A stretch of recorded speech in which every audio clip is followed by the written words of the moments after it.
there, I'm the Silver Samaritan, but you can call me Silver Sam.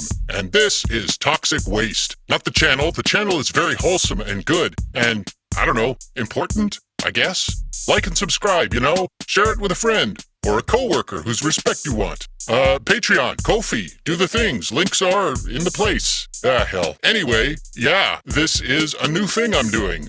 Silver Sam 3 point something. I guess. I'll still do the crime series too because I like it and people keep giving me money. But also everybody is doing new and different things this year. I gotta adapt. Also, I'm kind of bored and want to do something else, so here we go. According to the National Center for Biotechnology Information, lead introduced into the bloodstream is excreted in urine and bile at a clearance rate of 1 to 3 milliliters per minute with a half-life of roughly 30 days. The remaining lead binds to red blood cells, is distributed throughout the soft tissues of the body, and eventually accumulates in bone. The half-life of bone-deposited lead ranges from 20 to 30 years. Basically, if you ingest lead, that's acute toxicity. If you ingest lead every day, it gets into every part of you, and then when you stop, it can take literally the rest of your life to kick it out. So let's talk about the one thing Superman can't see through. Imperialism? No, dude, we're not doing politics. This is not the crime series. But Stop it. We're not doing this. Where was I? Ah, right. The Roman Empire. Every history nerd who has a favorite IPA also has their favorite reason why the Roman Empire collapsed. Personally, I think Rome becoming an empire in the first place was a contributing factor. Also, I don't like IPA. I wish people would stop talking about it. People who are more interested in cause and effect say that it was an energy crisis or a labor shortage. Some blame failures of political leadership, and a few terminally incurious dopes think it was immigration, because an army of provoked and quite righteously pissed off Visigoths is the same as that other thing. This is the part where I say that the collapse of the Roman Empire is a long, complicated story with multiple failures coalescing over a period of many decades. A cascade of failures, as Thomas Homer Dixon put it. Then I act like this is some new revelation that nobody ever pointed out before, and go on to say, I'd like to focus on one of those causes, one that is often discredited because it wasn't necessarily the primary cause, but for a while, a lot of people thought it was. Or, you know, something shorter and catchy. Over the course of about 2 centuries, Roman unpaid workers were compelled and coerced into constructing an astounding series of aqueducts. Delivery of water to farms, neighborhoods, public baths, and households required a durable yet malleable material for constructing the pipes. Lead is both of those things, and it's also really cheap. Did Roman engineers know that lead poisoning can cause kidney damage and cancer? Did they know that prolonged exposure can lead to paranoia, loss of cognitive function, increased antisocial behavior, diminished growth in children, and even what is described as a decreased capacity for empathy? Well, it wasn't their job to know, so probably not. Did they know that running water through lead pipes would mean forever poisoning the city's water supply? Well, that's actually kinda complicated. There are contemporary Greek and Roman writings warning people about the dangers of lead poisoning. These refer not only to the plumbing, but also to, using lead cups for wine because apparently that made the wine taste sweeter. I know. Thank goodness we have food safety standards now, huh? The idea that lead poisoning from the pipes had an outsized impact on Rome's population is actually pretty much discredited. Yes, wastewater from cities sometimes had as much as 100 times more lead in it than local spring water did, while the city of Rome itself appears to have had concentrations of up to 2 orders of magnitude over the natural background. But the pipes themselves were probably not the problem. The insides of lead pipes from the old empire had quickly built up layers of calcium carbonate, effectively insulating the water from contamination. So how did so much lead get into the wastewater? Not gonna lie, I don't actually know. I tried to find out, and the answer appears to be probably from lead wine cups, but also maybe not. I'm just gonna go with that. So did this contribute to the fall of the empire? Well, it's true the ruling class, especially emperors, behaved in a manner consistent with the mental effects of lead poisoning. I mean, an emperor was statistically more likely to have people thrown off the Tarpeian Rock for plotting against him than some plebe was, but you don't need to factor in their respective use of a heavy metal sweeten-load to know that. By the time Tiberius was throwing people to their doom, it had been long known by educated elites that lead poisoning leads to what, at the time, would have been called madness. But people still acted surprised when Caligula was like, "My dead sister is a god now," or Nero was all, "My mom was evil," and Bob Dylan's lyrics gave me the courage to do what was necessary. The idea that Roman emperors, from Augustus all the way down to the fall of the Western Empire, were cruel and almost universally fucked in the head is not controversial. Quick side note here, it's important to remember that people living with mental illness, whether induced by poison or by other causes, are much more likely to be the victims of violence than the perpetrators of it. I don't want anybody making the mistake of believing that mental effects suffered by the victims of lead poisoning somehow absolve us of the responsibility we have to remember that they're very vulnerable people. Emperors had their own special baggage too, but one of the things that sets emperors apart from the rest of us is that they had a lot of power and were generally raised to believe themselves gods. And gods do terrible things, whether they have lead poisoning or not. From this, we can learn that not only is exposure to lead bad for you, and we should do all we can to protect people from it, but also that having emperors is bad for you, and we should do all we can to protect people from it.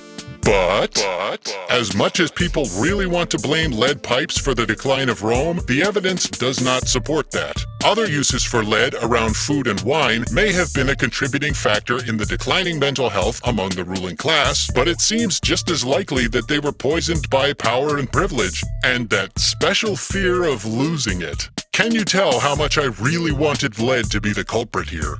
Like, I was so looking forward to saying that the Roman emperors were all bonkers because of lead poisoning, and we're in no danger from our ruling class losing their shit. I cannot emphasize this enough. Lead was not the problem. Empire was. It turns out the people who suffer most from the effects of lead poisoning are, in fact, not typically dynastic rulers. They're much more likely to be people who grew up in public housing or just live in Michigan. In February 2019, residents of Flint, Michigan got some pretty good news. Lead levels in the city's water supply were at 5 parts per billion or lower. That's well below even the strictest regulation in America, which is about 15 parts per billion. Even if the EPA says there's no such thing as a non-zero lead level for safe potable water. Remember, kids, lead accumulates in your bones and releases slowly into your blood for the rest of your life, leading to such diverse problems as stunted growth, cognitive dysfunction, kidney damage, cancer, and, by an indirect but fairly reliable route, lifelong poverty and premature death. This relatively clean water also came at a cost of just over $1 billion. That's counting the $400 million it cost to fix the problem after years of fucking up and finger pointing, and the $650 million settlement for residents who had to live with the crisis for over 6 years. Then again, residents of Benton Harbor, also in Michigan, found out in 2019 that their water has been contaminated with lead since high levels were detected 6 consecutive times in the previous year. The levels there have been measured at between 24 and 48 parts per billion, even going as high as 100 at one point. Now, in these cases, lead pipes actually are the immediate problem, one caused by the area's history of disinvestment in infrastructure, which is due, in part, to the fact that Benton Harbor is home to a lot of people whose safety and well-being is not typically prioritized by moneyed interests. This is, like, one facet of what's going on in Benton Harbor. Michigan is, as you know, a special kind of place, and I can't even begin to summarize it here. But I fully expect we'll be hearing more about it in the years to come. Are you going to talk about the social impact of lead paint in housing, or... Oh my god, dude, stop trying to turn this into the other thing we do. This is a different series. You are going to keep talking. It might as well be about this. Yeah, but, I don't have to remind anybody that a lot of public housing has been just saturated with lead paint for decades, right? Or that generations of children grew up with the effects, some of whose names are permanently etched into our minds because of how they were murdered. I don't want to do that, but that's a thing that's had an outsized impact on certain lives. Right? Okay. So let's get into something that directly impacts everybody. That's what we're here for, right? The 19th and 20th century found all kinds of new industrial uses for lead. Not just paint and pipes. I don't have time to get into some weird shit like using lead to solder food cans shut, or the effects that may or may not have had on events like the doomed and creepy Franklin expedition. Not when there's still lead literally everywhere, because cars exist. Leaded gas was tested in 1921 and introduced in 1922 by General Motors to solve the common problem of engine knock. That's basically where gas ignites somewhere in the engine other than the optimal point in a cylinder's 4-stroke cycle. This can result in anything from an irritating ping noise and loss of fuel efficiency to the whole car just fucking blowing up. Not great. Kinda needed a solution. Adding about a teaspoon of tetraethyl lead to a tank of gas knocked out the knocking problem. But as the song goes, she swallowed a spider to catch the fly. For perspective, everybody everywhere knew that lead is bad for your health, bad for the environment, and decays at a cosmically slow rate. Studies as far back as the 1970s showed that leaded gas was linked to increased rates of cancer, heart disease, stroke, and developmental delays in children, blah blah blah like you'd expect. And anybody who's seen the first season of the Cosmos reboot hosted by humorless nerd Pedanti McMansplain knows that Claire Cameron Patterson was raising the alarm on this as far back as 1965. But vehicle manufacturers had found a cheap solution to their problem, and, legislators just kinda kept letting an ever-expanding number of cars everywhere on Earth belch this shit out into the air for decades. What's in the air gets into the water. What's in the water gets into the soil. What's in the soil gets into the food. What's in your food gets into your bones and stays there, killing you slowly. I'm just saying, the 20th century doesn't exactly have a monopoly on antisocial behavior, see all of human history, but man, was it special. And by special, I mean violently fucked up on an industrial scale. But obviously, that's another story, or several. Incidentally, Algeria was the last country to ban leaded gas in 2021. So, hey, that thing has stopped now, after a century. But that lead is not gonna just go away. On top of all the other urgent challenges facing us, the last 100 years of industrial lead use will affect everything.